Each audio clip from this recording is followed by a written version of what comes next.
ശ്രീ പരമാത്മനേ നമഃ.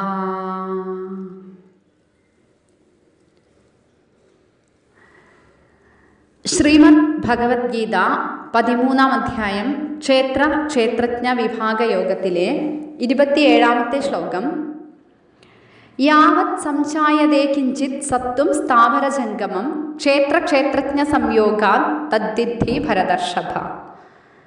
ഭരതർഷഭ, അർജുന, സ്ഥാവരജംഗമം, സ്ഥാവരമോ ജംഗമമോ ആയി, യാവത് കിഞ്ചിത് സത്വം സംചായതേ, ഏതെങ്കിലും ഒന്ന് ഉണ്ടാകുന്നുവോ, ഈ പറഞ്ഞതിൽ ഏതെങ്കിലും ഒന്ന് ഉണ്ടാകുന്നുവോ, തത് ക്ഷേത്രജ്ഞ സംയോഗാത്, അത് ക്ഷേത്രജ്ഞന്മാരുടെ സംയോഗം കൊണ്ടാണ് എന്ന് അറിഞ്ഞുകൊള്ളുക. വിദ്ധി, അറിഞ്ഞുകൊള്ളുക. അല്ലയോ അർജുന, ചലിക്കാത്തതോ ചലിക്കുന്നതോ ആയിട്ട് ഏതെങ്കിലും ഒരു പദാർത്ഥം എപ്പോൾ രൂപപ്പെടുന്നതായി കാണുന്നുവോ അത് ക്ഷേത്രത്തിൻ്റെയും ക്ഷേത്രജ്ഞൻ്റെയും കൂടിക്കലരൽ കൊണ്ടാണ് എന്ന് അറിഞ്ഞാലും.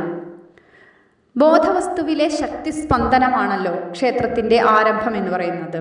ശക്തി സ്പന്ദിക്കുന്നതോടെ ഓരോ സ്പന്ദനത്തിലും ആശ്രയമായ ബോധം പ്രതിബിംബിക്കുന്നു. ഇങ്ങനെയാണ് മനസ്സിലാക്കേണ്ടത്. ഓരോ സ്പന്ദനത്തിലുമുള്ള ഈ ബോധ പ്രതിബിംബമാണ് ജീവൻ അഥവാ ക്ഷേത്രജ്ഞൻ. ജീവന്റെ ഉൽപ്പത്തി തിരക്കിട്ട് അന്വേഷിക്കുന്നവർ ഈ വസ്തുത ധരിക്കുന്നത് നല്ലതാണ്. ശക്തി സ്പന്ദനമാണല്ലോ പിന്നെ അന്ധകരണവും സ്ഥൂല ജഡരൂപങ്ങളുമായി മാറുന്നത്. ശക്തി സ്പന്ദനത്തിൻ്റെ ഈ രൂപപരിണാമത്തിൽ അന്ധകരണത്തിൻ്റെ ഘട്ടം കഴിഞ്ഞാൽ പരിണാമദശയ്ക്ക് കട്ടി കൂടുന്നത് കൊണ്ട് ബോധ പ്രതിബിംബം തെളിയാതെ പോകുന്നു. അതുകൊണ്ടാണ് ശുദ്ധ ജഡങ്ങൾക്ക് ക്ഷേത്രജ്ഞാനുഭവമില്ലെന്ന് തോന്നുന്നത്. പക്ഷെ അതുകൊണ്ട് അവയിൽ ക്ഷേത്രജ്ഞ സാന്നിധ്യമില്ലെന്ന് പറയാൻ സാധിക്കില്ല. ഈ ജഡങ്ങൾ തന്നെ പരിണാമഗതിയിൽ പുറംതിരിഞ്ഞാൽ അന്ധകരണത്തിൻ്റെ ആവിർഭാവവും ജീവന്റെ ഉൽപ്പത്തിയും അവയിൽ കാണാറാകുന്നു. അന്ധകരണം ലയിച്ച് കട്ടിപിടിക്കുന്നതാണ് ശുദ്ധ ജഡം. ജീവികൾക്ക് തന്നെ ഉറക്കത്തിൽ അന്ധകരണം ലയിച്ചു പോകുന്നത് കൊണ്ട് ക്ഷേത്രജ്ഞാനുഭവം നഷ്ടമാകുന്നത് കാണുന്നുണ്ട്.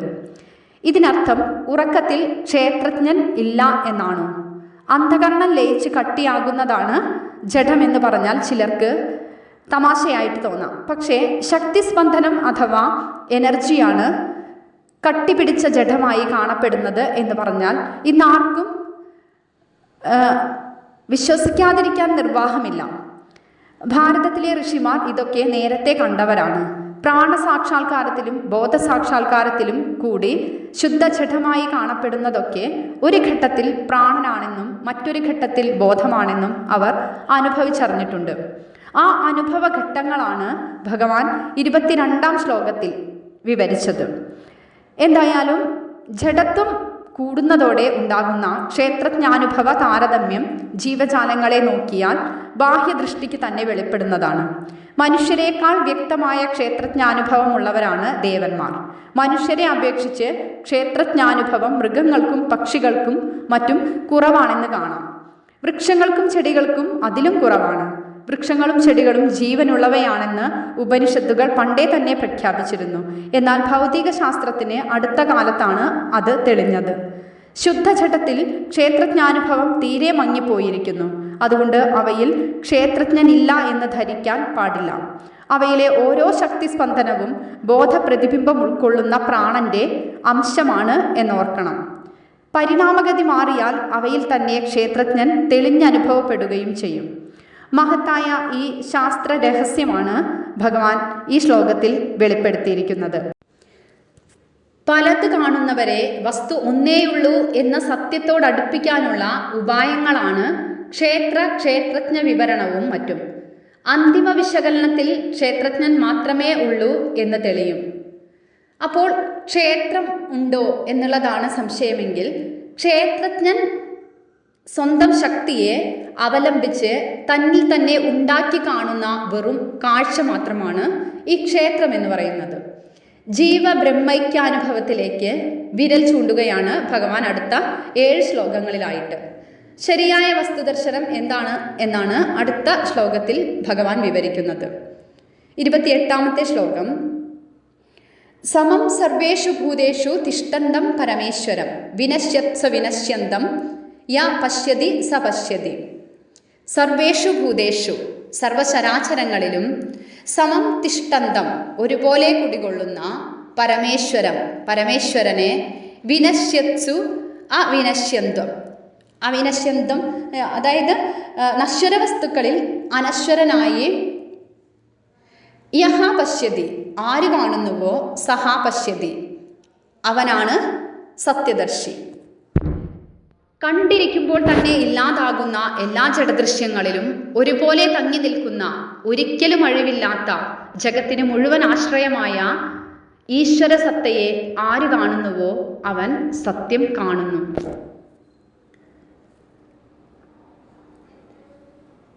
ക്ഷേത്രവും ക്ഷേത്രജ്ഞനും അവരുടെ ഭ്രാന്തിജന്യമായ സംയോഗവും ശോകമോഹാവഹമായ സംസാരലീലയും നടക്കുന്നത് പരമേശ്വരനാകുന്ന അധിഷ്ഠാനത്തിലാണ്. അലകൾക്ക് ആഴിയെന്നോണം സർവചരാചരങ്ങൾക്കും ഏകനായ പരമാത്മാവ് തന്നെയാണ് ആധാരം. അത് എല്ലാറ്റിലും സമമായി സ്ഥിതി ചെയ്യുന്നു. ലോകത്തിലെ വസ്തുക്കളൊക്കെയും നിരന്തരം മാറിക്കൊണ്ടിരിക്കുന്നു. എല്ലാം നശ്വരങ്ങളാണ്. ഒന്നും സ്ഥിരമായി നിൽക്കുന്നില്ല.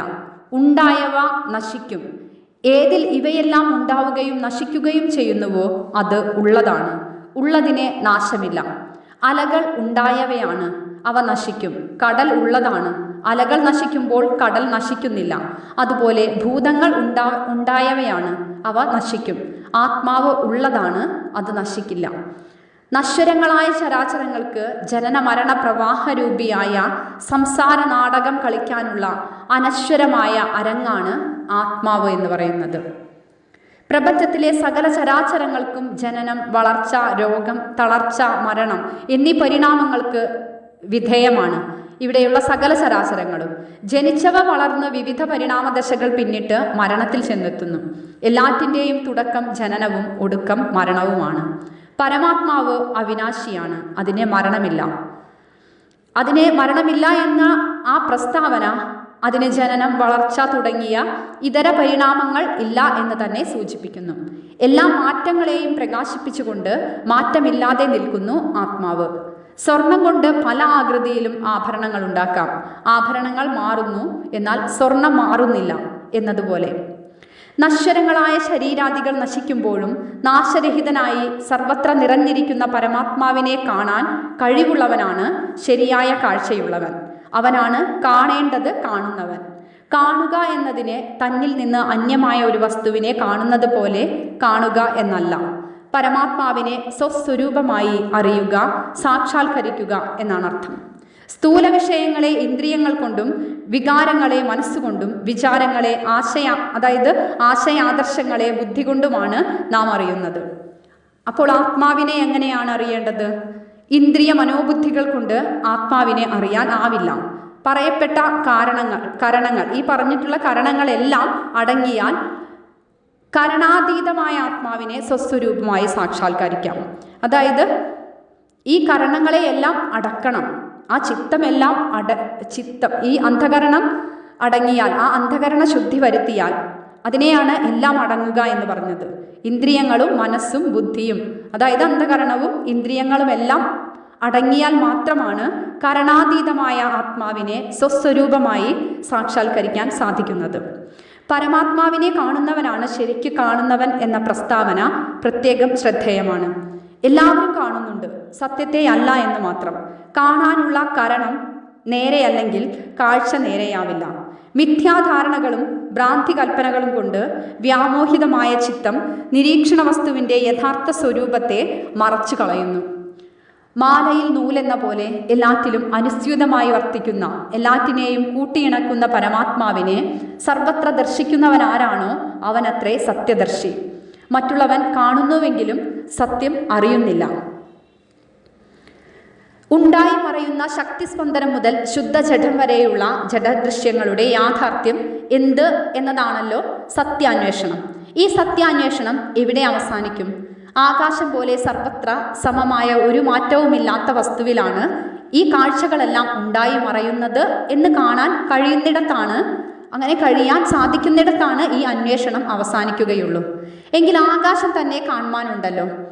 ശുദ്ധശൂന്യമായി കണ്ണുകൾക്ക് തെളിയുന്ന ആകാശം വിചിത്രമായ പ്രപഞ്ചത്തിന് എങ്ങനെ ഉൽപ്പത്തി സ്ഥാനമാകും? ശൂന്യത വസ്തുവല്ല, അതിൽ ഒരു കാഴ്ചയും തെളിയുകയുമില്ല. അപ്പോൾ ആകാശത്തിൻ്റെ ശൂന്യസ്ഥിതിയെപ്പോലും അനുഭവിക്കുന്ന ഒരു ഉണ്മ ആകാശത്തിന് പോലും ആസ്പദമായി ഉണ്ടായേ പറ്റൂ. ആ വസ്തുവിൻ്റെ ആദ്യ പ്രതിഭാസമായ ആകാശം പോലും സർവത്ര സമമാണെങ്കിൽ ആ സത്യവസ്തു സർവത്ര സമമായി നിറഞ്ഞു നിൽക്കുകയാണെന്ന് പ്രത്യേകം പറയേണ്ട കാര്യമില്ല. ആ വസ്തുവിൻ്റെ സ്വരൂപമാണ് ആനന്ദഘനമായ നിശ്ചലബോധം. ഒരാൾക്ക് ആദ്യമായി ആ വസ്തു സ്വരൂപം ഉള്ളിൽ കണ്ടെത്താം. തുടർന്ന് അത് സർവത്ര സമമായി വ്യാപിച്ചിരിക്കുന്നു എന്നനുഭവിക്കാം. അതോടെ ഉണ്ടായി മറയുന്ന ക്ഷേത്രങ്ങളിലെല്ലാം ക്ഷേത്രജ്ഞനല്ലാതെ വസ്തു രണ്ടാമതൊന്ന് ഇല്ല എന്നും തെളിയും. ഇതാണ് സത്യദർശനം. ഈ ദർശനത്തിലെത്തുന്നതുവരെ പൂർണ്ണ സത്യം കണ്ടു എന്നാരും അഭിമാനിച്ചിട്ട് കാര്യമില്ല.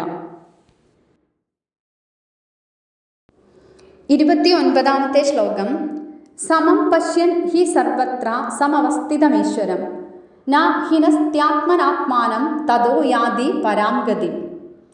ഹി സർവത്ര, ഹി എന്തെന്നാൽ സർവത്ര എല്ലായിടത്തും, സമം സമവസ്ഥിതം ഒരേ മാതിരി വിളങ്ങുന്ന, ഈശ്വരൻ പശ്യൻ ഈശ്വരനെ കാണുന്നവൻ, ആത്മന ആത്മാനം ആത്മാവിനാൽ ആത്മാവിനെ, ന ഹിനസ്തി നശിപ്പിക്കുന്നില്ല, തതഹ പരാം ഗതിം യാതി അതുകൊണ്ട് പരമപദം പ്രാപിക്കുന്നു. ജഗത്തിലുടനീളം ഒരുപോലെ നിറഞ്ഞിരിക്കുന്ന ഈശ്വര സ്വരൂപം കാണുന്നവനാകട്ടെ മനസ്സുകൊണ്ട് സ്വരൂപമായ ആത്മാവിനെ ഹനിക്കുന്നില്ല. തുടർന്ന് സമ്പൂർണ്ണ മുക്തിയെ പ്രാപിക്കാനും ഇടവരുന്നു. ഒരേ ഈശ്വര സ്വരൂപം സർവത്ര ദർശിക്കുന്നയാൾ മനസ്സുകൊണ്ട് ആത്മാവിനെ ഹനിക്കുന്നില്ല. ഈ ആത്മാവിനെ ഹനിക്കുക എന്ന് പറയുമ്പോൾ അതായത് എന്താണ് ആത്മഹത്യ? ആനന്ദഘനമായ ബോധസത്തയാണ് ആത്മാവ്. പലത് കണ്ട് ഈ ആത്മാനുഭവത്തെ വിസ്മരിക്കുന്നതാണ് ആത്മഹനനം. ഭേദദൃഷ്ടിയാണ് അവിദ്യ. അദ്വയാനന്ദമായ വസ്തുവിൽ പലതുണ്ട് എന്ന് തോന്നുന്നതോടെ സ്വരൂപാനന്ദം മറയ്ക്കപ്പെട്ടു പോകുന്നു. പലതിൻ്റെ കാഴ്ചയ്ക്ക് ശക്തിയും എണ്ണവും കൂടുന്തോറും മറയ്ക്ക് കട്ടി കൂടും. തുടർന്ന് ജനന മരണാദി സംസാര ദുഃഖങ്ങളും നീണ്ടു പോകും. എല്ലാ ജീവികളും സ്വസ്വരൂപമായ ആനന്ദം വീണ്ടു കിട്ടാനാണ് സദാ യത്നിക്കുന്നത്. പക്ഷെ വസ്തുസ്ഥിതി ധരിക്കാത്തതുകൊണ്ട് യത്നം പലപ്പോഴും വിപരീത ഫലമാണ് ഉളവാക്കുന്നത്. പലത് കാണുന്നതാണ് ആത്മാനന്ദത്തെ മറയ്ക്കുന്നതെങ്കിൽ പലതിൻ്റെ തോന്നൽ ഉപേക്ഷിക്കുകയാണല്ലോ ആ മറ നീക്കാനുള്ള ഉപായം. ക്രമമായി യുക്തിയുക്തം ആ മറ നീക്കാനാണ് ശാസ്ത്രം യത്നിക്കുന്നത്. അതിനുവേണ്ടിയാണ് അക്ഷരബ്രഹ്മത്തെ അധ്യാത്മം തുടങ്ങിയ 5 ഭാവങ്ങളിൽ ഒതുക്കിയിട്ട് 8-ാം അധ്യായത്തിൽ ഭഗവാൻ കാണിച്ചു തന്നത്. ഈ അക്ഷരബ്രഹ്മത്തെ തന്നെയാണ് അധ്യാത്മം തുടങ്ങിയ 5 ഭാവങ്ങളിൽ ഒതുക്കി കാട്ടിയത്. 9-ാം അധ്യായത്തിൽ പ്രപഞ്ചത്തെ മുഴുവൻ ഈശ്വര അവയവമായി ചിത്രീകരിച്ച് വിരാട് രൂപത്തെ കാണിച്ചു തന്നു. 10-ാം അധ്യായത്തിൽ വിഭൂതികളെ എണ്ണി പറഞ്ഞിട്ട് താൻ ഏകാംശം കൊണ്ട് ജഗത്തിനെ പൊതിഞ്ഞു നിൽക്കുന്നു എന്ന് പറഞ്ഞതും ഈ ലക്ഷ്യം കാട്ടിത്തരാൻ തന്നെയാണ്. 13-ാം അധ്യായത്തിൽ ക്ഷേത്രമെന്നും ക്ഷേത്രജ്ഞനെന്നും കേവലം 2ആക്കി ചിത്രീകരിച്ചതും ഇതേ ലക്ഷ്യത്തോടെ തന്നെയാണ്. ഈ വിവരണങ്ങളൊക്കെ സർവം ബ്രഹ്മമയം എന്ന അന്തിമമായ സത്യദർശനത്തിൽ എത്തിച്ചേരുമ്പോഴാണ് പൂർണ്ണമുക്തി ലഭ്യമാകൂ എന്നാണ് ഭഗവാൻ ഇവിടെ വിവരിച്ചിരിക്കുന്നത്.